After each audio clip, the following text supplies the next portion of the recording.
တစ်ဖက်လူကကိုယ့်ကိုရိုင်းရိုင်းဆိုင်ဆိုင်ပြောဆိုနေတဲ့အချိန်မှာ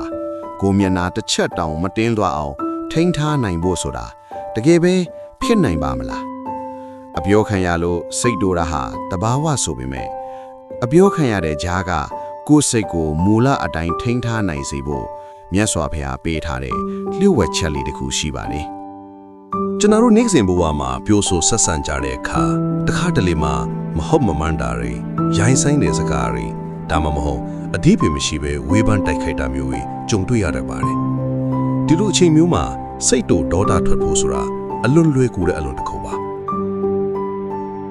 ဒါပေမဲ့မြတ်စွာဘုရားရှင်ကအဖို့တန်တဲ့ကျင့်စဉ်လေးတစ်ခုပေးထားခဲ့ပါတယ်အဲ့ဒါကတော့နစေဝမေစိတံဝိပရိနတံဝိတ္တိဆိုတဲ့စကားလေးပါငါရဲ့စိတ်အခြေအနေကိုဘယ်အရာကမှပြောင်းလဲသွားအောင်မလုပ်နိုင်စေရဘူးလို့အတိတ်ပဲရပါတယ်အပြောမခံရခင်ကရှိနေတဲ့ကိုယ့်ရဲ့အေးချမ်းတဲ့စိတ်လေးကိုအပြောခံရပြီးတဲ့နောက်မှာလေရုပ်ပြက်ဆင်းပြက်ပြောင်းလဲမသွားအောင်ထိန်းထားဖို့ပါပဲ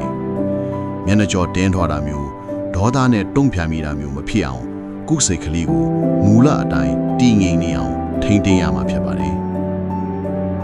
တရားကျင့်တယ်ဆိုတာတကယ်တော့တခြားမှမဟုတ်ပါဘူးကိုယ်စိတ်ကလေးကိုဘသူကဘာပြောပြော